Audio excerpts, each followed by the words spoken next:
savivalda. Labadiena, malonūs Tauragės radijo klausytojai. Šiandien mes kalbame čia iš mūsų studijos tiesiogiai ir kaip įprasta, kaip jūs jau įpratote, tai laida Mūsų savivalda. Na, šiandien prie mikrofono ne Eugenijus Šaltis, o aš Sigitas Kancevičius. Ir jūs nepatikėsite, jūs negalite matyti, bet to išgirsite, ką mes šiandien turime studijoje. Na, maža preambulė. 1950 metais, gegužės 9 dieną, Prancūzijos ministras Šumanas pasiūlė steigti vieningą Europą.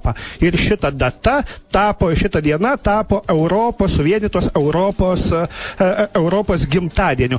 Taigi šita proga, o gal ne tik šita proga, šiandien pas mus svečiuojasi Tauragėje ir studijoje, štai čia prieš mane Europos parlamento narė, taip, socialinės apsaugos ir darbo ministrė, ilgametė ministrė, ar teisingai pasakiau, jeigu neteisingai jūs galėsit pataisyti mane, tai Vilija Blinkevičiūtė, kuri dabar susijokė, matyt, aš čia kažką net taip pasakiau. Sveiki, Tauragiškiai. Tiesiog trūksta žodžio buvusi ministrė. Viskas gerai. Buvusi, tai. Ne, o žinokit, man kažkaip jūsų, tikrai vėliau pakalbėsim apie tai plačiau, man jūsų kažkaip labai trūksta, nes tikrai jūs kalbėdavote apie tas socialinės problemas ir taip visada pozityviai. Na, gal ne visada pasakydavot kažką tokio džiuginančio, bet visada iš jūsų toks buvo pozityvas ir man kažkaip nori sakyti ir pasakiau jau taip, kad ministrė. Taigi, gerbiama šiuo atveju Europos parlamento narė, sakykite, ko jūs šiandien atvykote čia pas mus į mūsų Tauragę?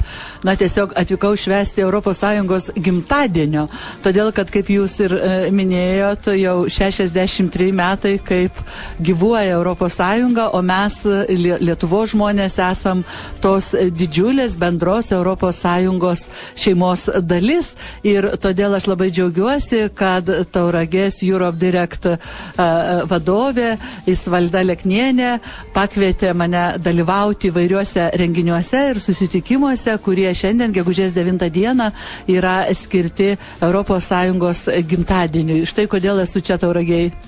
Tai tada tęskim Tauragės temą. Kaip jums mūsų Tauragė už lango žydė? Vis dėlto pavasaris atėjo. Kaip jums mūsų pavasariška Tauragė? Kas gražiau atrodo, Lietuva žydinti ar Briuselis? Ir kaip Tauragė? Na, žinot, iš tikrųjų paklausyt visai klausimą netinkama. Man Lietuva visą laik buvo, yra ir bus gražiausia. O Tauragė tai šiandien yra apskritai ne pavasariška, yra vasariška. Aš taip džiaugiuosi, kad jūs čia turit jūrą, net pajokavo mano bičiulis Darius Petrošius, sako, tai gal eisit įsimaudyti jūroje. Aš sakau, kokio jūroje? O mesgi turim ir jūrą, pasirodo iš tikrųjų. Ir aš net mačiau užtvanką per 1 minutėlę poilsio ir ten skraidančią žuvis. Na, yra fantastika ir parkas gražus, ir žmonės gražus. Ir aš tiesiog labai džiaugiuosi galėdama būti čia kartu su Tauragiškiais šią gražią pavasario vasaros dieną. Dėkui už atsakymą, o gal dabar pereikim prie tų Europos problemų ir Lietuvos, aišku, problemų. Sakykit, ką šiuo metu įdomaus priimat naudingo galbūt Lietuvai tai Europos parlamente, nes, esat Europos parlamentarė iš Lietuvos, tai rūpi Lietuvos visų pirma tos problemos, kaip tenai sprendžiamos? Na, iš tikrųjų, puikiai suprantu, kad mes Lietuvoje išrinkti europarlamentarai turim rūpintis ne tik visos ES reikalais, bet ir Lietuvos reikalais. Bet žinot, kadangi tos problemos, kurios jaudina Lietuvą, kurios rūpi Lietuvą, jos labai dažnai yra ta pačios kaip ir kitų ES valstybių. Tai žinoma dabar pagrindinis, matyt, uždavinys, pagrindinis darbas, kurį mes dirbam kartu su ES taryba, vadovų taryba, su valstybėm narėm, tai rasti sutarimą dėl bendro ateinančių 7 metų ES biudžeto. Nes nuo to, kokį biudžetą mes turėsim, priklauso, labai daug kas priklauso, kas ir mano Lietuvoje bus kitaip. Nes, kaip žinom, ateinančių 7 metų laikotarpį Lietuva tikisi iš europinių struktūrinių fondų gauti maždaug 45 milijardus litų. Tai yra labai dideli pinigai, kurie galėtų pasiekti Lietuvą. Jeigu mes ES bendrai biudžetą įnešam apie 1 milijardą litų kas metai, mes gaunam atgal 5-6 milijardus litų. Tai iš tikrųjų didelė didelė parama ir pagalba Lietuvai ir aš labai džiaugiuosi, kad solidariai yra tikrai suprantama, kad reikia padėti tom valstybėm, kuriuom daugiau paramos reikia. Ir štai, žiūrėkit, šiandien važiuojam į Tauragę, išvažiavom pakankamai anksti, be 15:08, 11 valandą turėjom būti Versmės gimnazijoje ir vos spėjom. Pasirodo, kad pas jūs visur kelius remontuoja. Tai klausiu tada, iš kokių lėšų, ar ne iš europinių? Taip, sako, iš ES lėšų tvarkom kelius važiuojant į Tauragę. Tai gerai, kad mes turėjom laiko limitą, nereikėjo pažeisti taip smarkiai, kelių eismo taisyklių. Tai iš tikrųjų tas europinis biudžetas mums yra labai svarbus.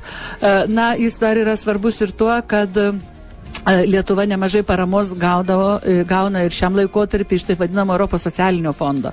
Taigi, tas socialinis fondas tai yra tiesioginė investicija, šiuo atveju ne į kelią, ne į tiltą, ne į namą, bet į žmogaus protą. O mes Lietuvoje turim, iš tikrųjų pagrindinį turtą, tai žmonės. Ir ne visada, kaip aš sakau, reikia žygaičiuose ieškoti skalūnų, bet pirmiausia pasirūpinti tais žmonėms, kurie yra čia ir Lietuvoje. Ir socialinio fondo lėšos tai iš tikrųjų yra pirmiausia investicijos į žmogaus protą, jo įsilavinimą, jo pasirengimą darbo rinkoje, į jo galimybę dirbti, užsidirbti čia Lietuvoje, kurt šeimas ir auginti vaikus. Taigi mes prašom Europos parlamento nariai ir ypatingai užimtumo ir socialinių reikalų komiteto nariai, kurie lankėsi praeitą savaitę, mano kolegos, mes buvom praeitą savaitę Lietuvoje prieš Lietuvos pirmininkavimą, prašom, kad socialiniam fondum būtų skirta ne mažiau kaip 25% nuo bendro europinio pirago. Taigi tai yra labai svarbus dalykai. Kitas fondas dar yra labai svarbus, nežinau, ar čia į vieną viską susakysiu, gal... Sakykit, tikrai viskas įdomu. Nes tai yra su ateinančiu laikmečiu finansavimu susiję, tai yra globalizacijos fondas. Vėlgi dėl to globalizacijos fondo mes turim susitarti su visom valstybėm narėm, o tas globalizacijos fondo lėšos iki šiol buvo skiriamos tais atvejais, kai, dėl tam tikrų krizių, dėl tam tikrų globalinių veiksmų masiškai atleidžiami darbuotojai. Pavyzdžiui, per tą globalią krizę labai daug statybininkų neteko darbą, ar ne, tame tarpe ir Lietuvoje. Vadinasi, jiem parama atėjo šitam sektoriui iš to globalizacijos fondo, europinio fondo. Tekstilės pramonė daug kur turėjo persikelti dėja į kitas valstybės, iš Lietuvos išeiti irgi, daug žmonių neteko darbo, juos reikėjo parengti iš naujo darbo rinkoje, perkvalifikuoti, vėl ta parama atėjo. Taigi tas globalizacijos fondas, mes manom, neprarado savo reikmės ir ateinančiam finansavimo laikotarpį irgi reikalingos lėšos. Ir dar vienas fondas, kuris yra labai svarbus, tai yra jaunimui skirtos lėšos. Nes iš tikrųjų jaunimo nedarbas yra didžiulis. Yra didžiulė bėda visose ES, arba beveik visose, išskyrus gal kokias 3 valstybės. Tai Lietuvoje taip pat, nes Lietuvoje maždaug 23% jaunų žmonių neturi darbo. Taigi reikia daug dirbti, kad tie žmonės čia Lietuvoje ir įgytų profesiją reikalingą darbo rinkai ir čia įsitvirtintų, neemigruotų, kažkur neišvažiuotų ir taip mes prarastumėm pagrindinį savo turtą. Bet jeigu mes kalbėsim apie europinės valstybės, ar ne, tai europinėse valstybėse, tai yra pietinėse ES valstybėse, tai situacija iš vis yra katastrofiška. Ten kas antras jaunas žmogus Ispanijoje, Portugalijoje ar Graikijoje neturi darbo ir iš ten jauni žmonės pradėjo jau emigruoti į Pietų Ameriką. Tai vadinasi didelis praradimas, didelė netektis senstančiai Europos Sąjungai. Ir tai yra labai rimtas signalas, nes ir todėl mes sakom, kad iš ES biudžeto nemažiau kaip 6 milijardai eurų, atsiprašau, tai didelis skirtumas, 6 milijardai eurų turėtų būti skiriama jaunimo užimtumo didinimui ir tos lėšos galėtų pasiekti ir Lietuvos jaunus žmonės. Ir paskutinis fondas, apie kurį norėčiau užsiminti, jeigu kalbam apie finansus, kur ateina ir Lietuva, tai yra pagalbos labiausiai skurstantiems žmonėms fondas. Tai yra iki šiol turbūt Lietuvos žmonės žino, tokia pagalba maistu buvo irgi dalinama iš europinių lėšų ir jas Lietuvoje maždaug kasmet gaudavo tą pagalbą maistu apie virš 300 000 žmonių, kuriems labiausiai reikia tos paramos. Tai mes Europos parlamente siūlom, kad toks fondas veiktų ir ateinančiai 7 metų laikotarpį ir jame reikėtų ne 2,5 milijardų eurų, įvertinant tai, kad per ekonominį finansinį sunkmetį padaugėjo skurstančių žmonių visoje Europos Sąjungoje, bet 3,5 milijardo eurų, nes Lietuvos žmonėms taip pat ta pagalba būtų reikalinga, bet įvertinę esamą padėtį mes siūlom, kad parama būtų ne tik tai maisto produktais, bet ir kitais materialiais dalykais. Pavyzdžiui, jeigu tai yra gausios šeimos, nepakankamai turi pajamų vaikams pasiruošti į mokyklą, mokyklos reikmenys, batai, rūbai, čia kalba eina ir apie benamius, ir apie tos žmonės, kurie, negauna pakankamai pajamų, tai toks fondas tikrai būtų reikalingas įveikti skurdą ir socialinę atskirtį Europos Sąjungoje. Taigi, matau, daug privardinau, bet paliečiau tik tai tos fondus, kurie tiesiog yra susiję su užimtumo ir socialinių reikalų komiteto sritim, nes tam komitete aš, kaip Lietuvos atstovė, irgi dirbu, kaip ir dirbusi šitoj srity, tai matot šitos lėšos, kurios tiesiogiai susitarus su valstybėm narėm galėtų ateiti ir Lietuvos žmonėm kaip parama, pagalba. Tai dar kartą Europos socialinis fondas, jaunimui 6 milijardai eurų, globalizacijos fondas ir skurstantiems pagalbos fondas. Ir aš jau nekalbu apie atskirą struktūrinę paramą, kuri ateina ir dabar tvarkant mokyklas, vaikų darželius, globos įstaigas, kultūros įstaigas. Tik tai kuo daugiau pradedi dirbti ir darai, kuo toliau į mišką, tuo daugiau medžių ir tos paramos, žinoma, dar labai labai reikia, nors Tauragė vis gražėja ir gražėja. Taigi, labai ačiū tuo tarpu. Iš tikrųjų, gerbiami mūsų radijo klausytojai, mes dabar kalbamės su Europos parlamento nare, viešinčia čia Tauragėje, ir mūsų radijo studija, tai Vilija Blinkevičiūtė. Iš tiesų, manyčiau, kad ir didžiausias skeptikas nepaneigs, kad buvimas Europos Sąjungai, sakykim taip paprastai, iš tiesų yra labai naudingas. Nes Tauragėje irgi ateina tikrai nemaži pinigai ir yra daug padaryta. Ir tie užsieniečiai, jau vadinkim, kurie išvažiavę prieš 8 metų ar anksčiau netgi sugrįžę į Tauragę, wow, jie nustemba, sako, žiūrėkit, kaip Tauragė pasikeitusi. Iš tikrųjų graži. Taip. Ir netgi patiem, kaip sakant, mums irgi čia gyvenančiam, žinot, kai matai, kartais, kai gyveni, tai atrodo ir nematai, bet tikrai daugelis tuo džiaugiasi. Taigi, dar apie Europarlamentą norėčiau pašnekėti. Tiesiog su vienu europarlamentaru teko kalbėti, kad sako, ten jūs nelabai tokie vieningi esate iš Lietuvos Europos parlamentarai. Sako, kad ten į tas frakcijas ten sulindę, žodžiu, bet kartu, kad sueiti kavos, išgerti, pasikalbėti dėl tų bendrų problemų, kad ar tiesai, jisai kažin pasakė. Jis jums tikrai pasakė netiesą. Žinau, gal kas ir turi problemų, bet man problemų niekada nėra bendraujančių, niekada nebuvo ir aš labai norėčiau, kad jų su metais ir neatsirastų tų problemų. Nes aš bendraut galiu su visais žmonėm, nepriklausomai nuo jų titulų, pareigų, finansinės padėties, amžiaus, lyties ir taip toliau. Aš su visais žmonėm visą laiką stengiuosi atrasti bendrą kalbą. Ir tai yra... Jis man turėjo omenyje, reiškia, apie tai kalbėdamas tokią atskirti, reiškia, tą politinę, kad, ne tas, ne su ta partija, tai iš tos partijos. Iš tikrųjų, ta prasme, aš galiu pasakyti, kad mes Europos parlamente esam iš viso šiuo metu 754 nariai. Iš visų 27 ES valstybių, o kai Lietuva pradės pirmininkauti nuo Liepos 1, dar ateis į mūsų didžiulę šeimą ir Kroatija, nes Kroatija įstoja jau ES, reiškia, mūsų bus 28 ir mes atstovaujam daugiau negu 500 milijardo ES gyventojų.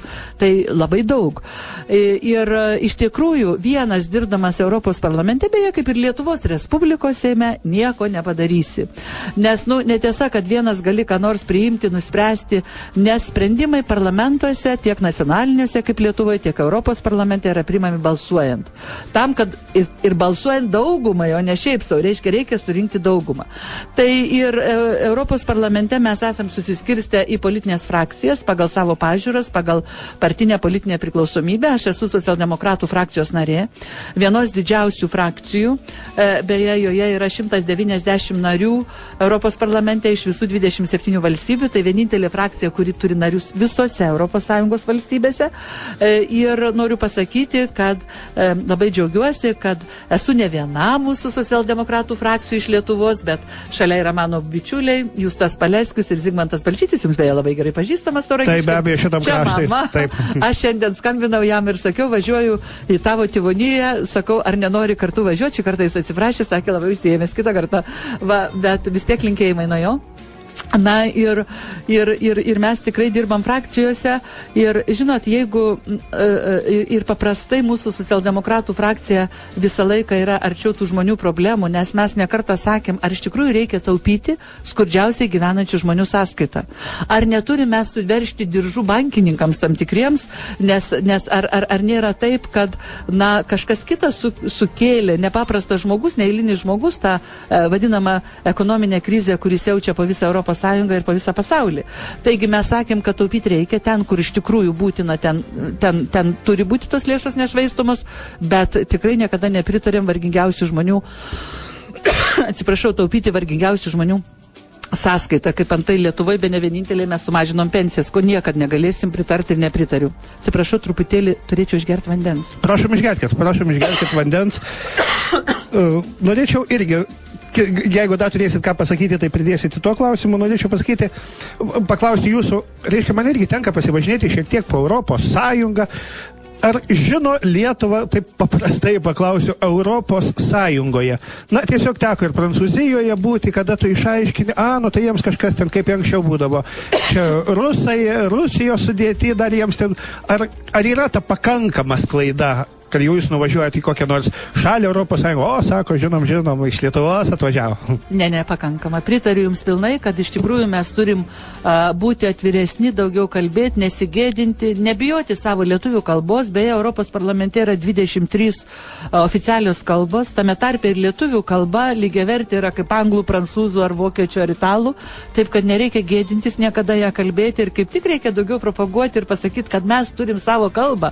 Ir aš daugybę kartų savo kolegom iš kitų šalių aiškinau, kokia sena, kokia graži mūsų kalba, kaip mes tik tai su broliukais latviais turim panašią kalbą, tą pačią iš baltų kilusią, ir kokia jinai yra sudėtinga ir taip toliau. Ir aišku, kartais jiems tai buvo, žinoma, ir atradimas.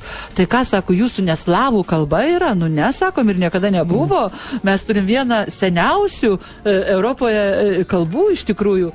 Tai aš manau, kad reikia nesigėdyti, reikia bendrauti, reikia kalbėti, reikia paskleisti, ir aš manau, kad labai gera sklaida apie Lietuvą bus iš tiesų tai, kad mes pirmininkausim ateinantį pusmetį Europos Sąjungoje ir čia sulauksim labai daug dalyvių iš visų Europos Sąjungos šalių ir ne tik. Ir todėl matyti Lietuvos vardas labai norėtųsi, kad geram kontekste būtų minimas, kad mes patys savęs nesugriauštumėm, nesuėstumėm, nesusipyktumėm, to labiausiai aš norėčiau palinkėti. Beje, noriu pasakyti, kad dabar prieš Europos Sąjungos, pirmininkavimą Europos Sąjungoje buvo mano 2 komitetų, kuriuose aš dirbu Europos parlamente delegacijos atvykę. Tai yra, kaip minėjau, užimtumo ir socialinių reikalų delegacija ir prieš tai balandžio mėnesį moterų ir lyčių lygybės komiteto delegacija, o piliečių teisų, vidaus reikalų ir teisingumo komiteto nariai, kurio narė aš irgi esu, buvo pernai atvykę į mūsų valstybę. Bet žinot, ir kuomet atvyko užimtumo ir socialinių reikalų komiteto nariai, šiai delegacijai vadovavo ispanas Aleksandro ir jis atvyko gegužės 1-2, prisimenat, buvo fantastiškai gražus oras, kaip šiandien Tauragėj. Jis sako, Vilija, o ką sako, jie visi, pas jūs visada čia taip šilta, šilčiau negu Ispanijoje, iš kurios aš dabar atskridau. Tai, sako, pas mus čia taip šilta, tai labai faina, labai gerai, taip, sako, tikrai gerai, ir ant rytojaus ėmė ir užlijo lietus. Sako, žinot, bet pas mus kartais lyja, bet sako, ne taip dažnai kaip Briuselį. Tai visiems labai patiko ir daugelis iš jų pažadėjo, nes iš tikrųjų visitas buvo trumpas, atvykti vasarą ir pasigrožėti mūsų Lietuvą, jo labiau, kad aš visą laiką labai daug pripasakoju, prigiriu, labai pelnytai mūsų Lietuvą. Pagrįstai ir kviečiu atvykti. Kelintą kartą Tauragėje, ar esat suskaičiavusi, kiek yra? Aš suskaičiavusi iš tikrųjų esu buvus ne kartą kaip ministrė ir prieš tai dar kaip viceministrė, ir aš atsimenu visą laiką, kaip tikrai keletą kartų esu buvusi ir jau nebūdama ministrė esu buvusi, tik Seimo nare trumpą tą laiką, kai buvau, ir pasakysiu, bet labai man įsiminęs yra Žygaičių bendruomenė, kuri yra iš tikrųjų labai aktyvi ir jūs ją tikrai žinot, dabar visa Lietuva jau ją žino dėl tam tikrų priežasčių, ir aš atsimenu, kad mes ten dar mūsų ministerijos ir kartu bendruomenės, savivaldybės dėka Žygaičių bendruomenės centras kažkada buvo atidarytas, tai aš prisiminsiu turbūt ir pati visą gyvenimą. Vieną kartą dar būdama ministrė važiuoju Tauragėj susitikimą ir žiūriu, dar yra laiko. Ir vairuotojui sakau, žinai, Antanai, sustok, sakau, čiagi tas centras, kurį mes kažkada atidarėm. Ir aš užėjau nieko nesakius, kaip dabar atsimenu, ten direktorius ar vadovas to centro pamatė, mane negali patikėti, negalvoja, kad čia Blinkevičiūtė vaikšto, ne iš jo, ne iš to, žinot, po Žygaičių centrą. Ir aš sakau, tiesiog atėjau pažiūrėti, kaip gyvena centras, ar jis gyvas, ar dvasia yra jame, ar veikla yra. Ir aš taip džiaugiausi, kad tai irgi, vadinasi, buvo gegužė, nes mamos suėję ruošė stalą, mokykloje buvo, ten pagrindinė mokykla turbūt buvo, ar ne? Ne, vidurinė. Ar vidurinė? Vidurinė. Nu, ir tebėra gimnazija dabar beje. Ir ruošė jie kaip tik, reiškia, stalą pabaigtuvių, mokyklos pabaigtuvių, sako, čia mes visi susirinksim ir taip smagu ir taip. Aš labai džiaugiuosi, kad yra aktyvų žmonės, kurie tikrai kartu dirba, kartu švenčia. Tai tą europėjimo ženklus matot be abejo, kai laikas nuo laiko tenka apsilankyti mūsų krašte. Na, žinot, niekadagi nebus per daug tos Europos, kaip aš sakau. Ir iš tikrųjų gerąją prasme. Gerąją prasme niekada Europos nebus per daug, nes daug ko mes dar turim pasimokyti, daug ko galima ir iš mūsų pasimokyti. Aš visą laiką sakau, kad reikia mokytis dabar, kai dirbu Europos parlamente, politinės kultūros. Kitą išklausyti, girdėti, nepasmerkti, neniekinti, neužgaulioti. Tai iš tikrųjų yra labai svarbu, ko aš mokausi tikrai ir manau, kad tai bus labai naudinga, o be to, kada reikia rasti kompromisinį sprendimą tarp 27 valstybių ir skirtingų politinių pažiūrų, patikėkit, tai nėra lengva, bet įmanoma. Na, o iš tikrųjų iš Lietuvos žmonių, ko gali pasimokyti kiti europiečiai, žinot, dabar gyvendama ir Prancūzijoje, ir Belgijoje, tai yra ir Strasbūrė, ir Briuselėje, galiu 4 metai jau kaip taip gyvenu, tai vienoje, tai kitoje, tai trečioje, aišku, Lietuva mano pagrindinė valstybė buvo ir bus visa mano gimtinė, tai galiu pasakyti, kad mes, Lietuvos žmonės, esam be galo darbštus, be galo talentingi, be galo tvarkingi. Mes turim tuo didžiuotis, išmok didžiuotis, mes neturim jaustis antrarūšiai, nepilnamerčiai. Mes jau niekam nebeturim įrodinėti, kad mes esame europiečiai, nes mes jais iš tikrųjų esam. Mūsų jaunimas yra fantastinis, mūsų vyresnioji karta yra iš tikrųjų tokį gyvenimą kelią praėjusi ir tiek išbandymų praėjusi, kad bet kada gali savo išmintim pasidalinti, ko kiti galbūt turėjo per daug gerą, kitą kartą atrodo gyvenimą. Taip kad, o paslaugų kokybė Lietuvoje, patikėkit manim, yra daug kartų geresnė negu Belgijoje arba Prancūzijoje. Sakau tai atsakingai, nes išbandžiau.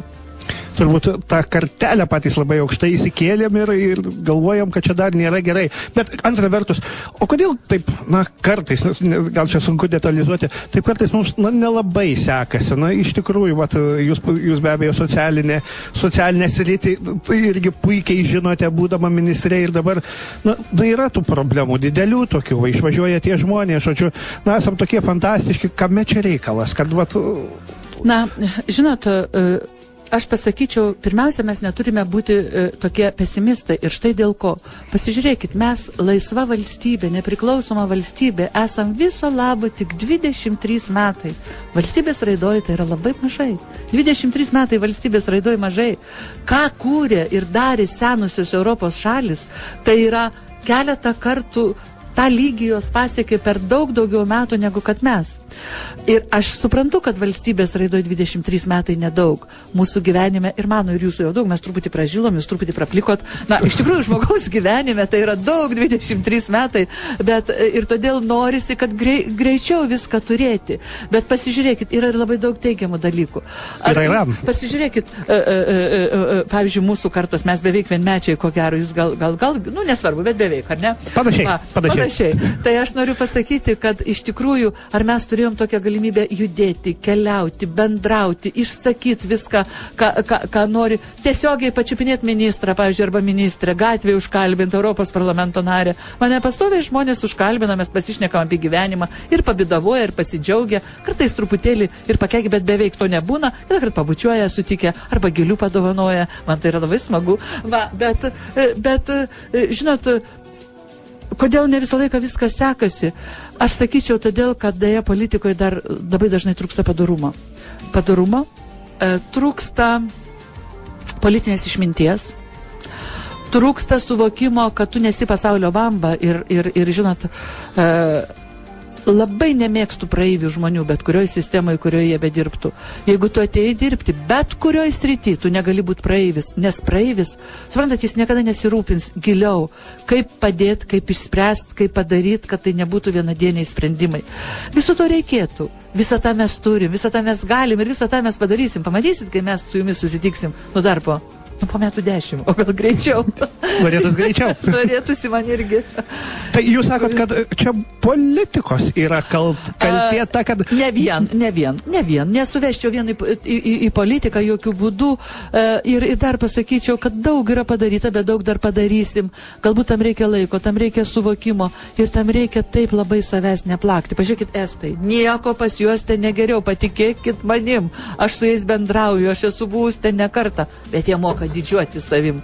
Padaro va taip per nago juodimą, o pasigiria taip, atrodo, kad kalnus nuvertim. Tai ir mes lietuviai neturim būti prastesni, nes mes nesam prastesni ir niekada nebuvom. Bet ten visada, kada žiūri, ten suvestinės būna įvairių sričių, kad ten estai visada ten tie skaičiai didesni yra. Estam pasisekė labiau su kaimynai. Žinot, kada kaimynai yra suomiai, kurie atvažiuoja pas juos pastoviai savaitgaliais, pramogauja, linksminasi. Jiems pasisekė labiau su kaimynais.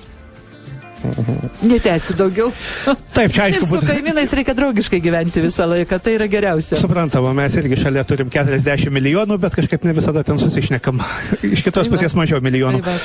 Aš dabar žiūriu, kai tik atsinešiau specialiai į studiją jūsų reiškia darbotvarkę, kiek jūs čia šiandien kur buvot, su ko bendravot, kiek ir su versmės gimnazistais matau, ir su rajono vadovais teko bendrauti, ir akcija čia, ar žinai, kad nežinai, su dalyviais bibliotekoje beje ir kabelinėje televizijoje ir taip toliau.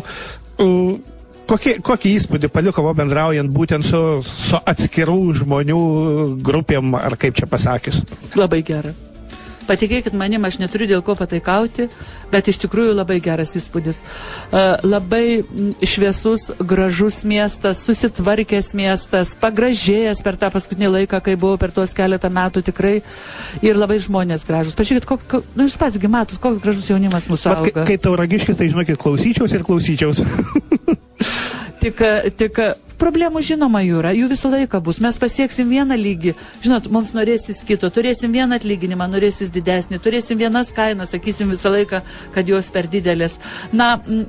Tiesiog aš suprantu, kad dar reikia tam laiko ir tvarkingai, ir teisingai, ir sąžininkai panaudoti ateisiančius europinius pinigus ir nacionalinio biudžeto pinigus. Ir pamatysit, kai kitą kartą susitiksim, bus dar geriau ir geriau. Patikėkit manim.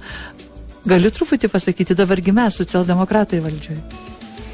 Žiūrėsim, neilgai da jūs valdžioje, neilgai esat, bet be jokios abejonės tikimės, kokia valdžia ateitų, visada žmonės tikisi, kad bus geriau negu buvo.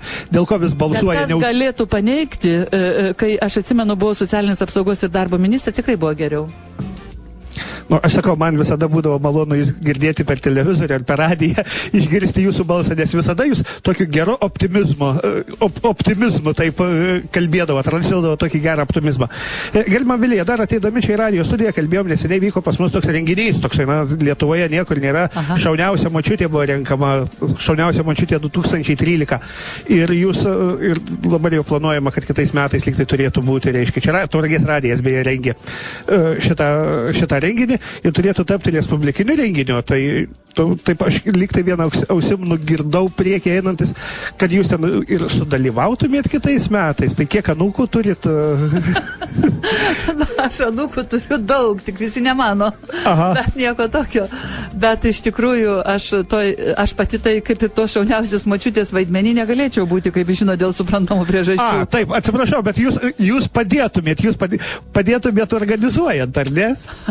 Tai aš nelabai supratau. Aš labai džiaugiuosi, kad radijas daro tokį renginį, sukviečia mūsų močiutes, seneliai ateina pažiūrėti, anūkai džiaugiasi, vaikai laimingi. Aš tiesiog tikrai labai sveikinu, labai džiaugiuosi ir jeigu jūs mane pakviesit kitais metais kaip dalyviai pasižiūrėti to renginio, aš visą laiką sutiksiu, bet dalyvauti kaip močiutė man negaliu, sąlygų netitiksiu. Aš galvoju, kad artistės būna, kad irgi turi mergautinės pavardės. Aš galvoju, ar irgi tas pats apsiribinta, bet visa Lietuva žino, kaip yra iš tikrųjų. Na, tai jeigu jūs vienaip ar kitaip ar trečiaip sudalyvausite šitam renginyje, tai mes tikrai labai džiaugsimės. Jeigu jūs pakviesi, aš labai pasistengsiu. Bet ne močiutės vaidmenį, sutarėm? Sutarėm. Gerai, tai labai ačiū Jums už dalyvavimą mūsų radijo studijoje. Labai aš dėkoju už atvykimą ir į Tauragę, kad jūs čia buvo šiandien. Taip, man atrodo, dar jūsų darbotvarkė nesibaigė ir skubėsite kitą renginį. Tai tikrai kviestumėm kuo dažniau atvažiuoti į Tauragę. Ir tikrai, kur jau būsit Briuselyje ar Vilniuje, ar savo gimtojoje Linkuvoje, kurioje netaip kažkada va čia buvau, teko ten vaidinti. Mes su tokiu mėgėjų teatru nuvažiavom. Labai nuostabus miestelis. Tai visada tuos įspūdžius apie Tauragę sakykit tą, ką sakėt šiandien. Gerai, visada pažadu dabar skubu į susitikimą su 3 amžiaus universiteto klausytojais tauragiškiais. Labai ačiū už dalyvavimą studijoje. Noriu mūsų gerbėmiem radio klausytojams priminti. Mūsų studijoje buvo Vilija Blinkevičiūtė, Europos parlamento narė, kuri šiandien svečiuojasi Tauragėje. Labai Jums ačiū, gražaus Jums pavasario, gražios vasaros ir iki pasimatymo čia pas mus Tauragėje. Ačiū labai, toks energingas vedantysis būtinai. Ačiū, dėkojam. Ačiū. Mūsų savivalda.